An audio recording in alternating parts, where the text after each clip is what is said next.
There are two types of problems related to points that we want to talk about.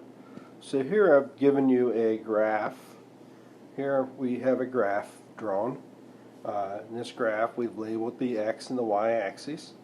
And our directions here are to write the coordinates for each point. So what we want to do here is we want to look at each point here.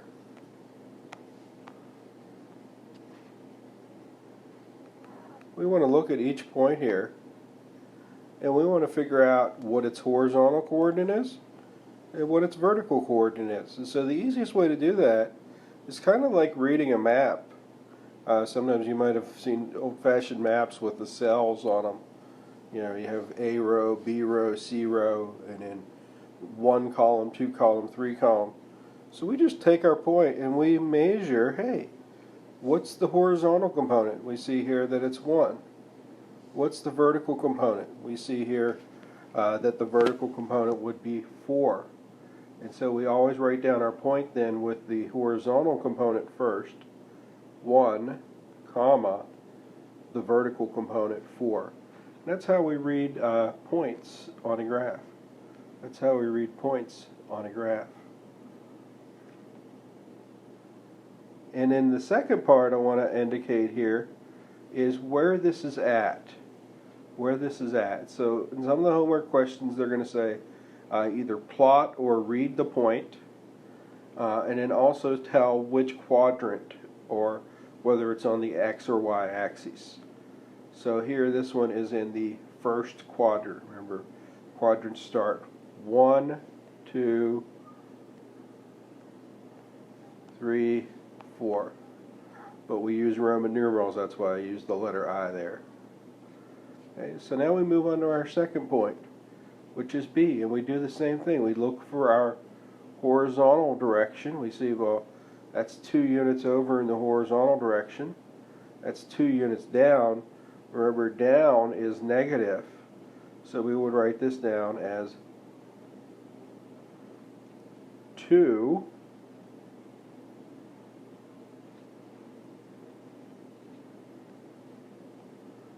comma -2. Alright, and then we indicate which quadrant that point's at.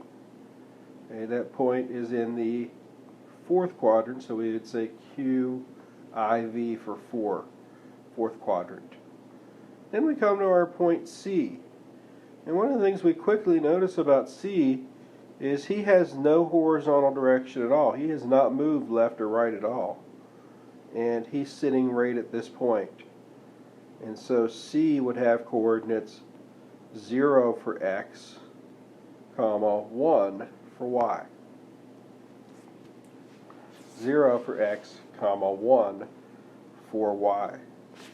Then we move to point, and that's not on in a quadrant, that is on the y-axis. So we move over to D, point D. D has his horizontal component as -5. He's also down 2 just like B was.